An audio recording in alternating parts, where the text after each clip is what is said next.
How to cut a video on InShot. So first thing first, let's open the InShot app, and now once you open it, you can see there is interface, and in they create new section. There is video, photo, and collage, so you can choose any of them. So let me choose video for now.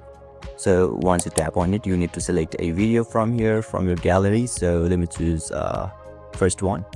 So you can see afterward there is a green button at the bottom right corner of this section. So just make it done, and yeah, once you do it, you can see I have a video in here. So what you need to do is you need to slide the tool option at the left, and you can see there is pre-cut split option in here.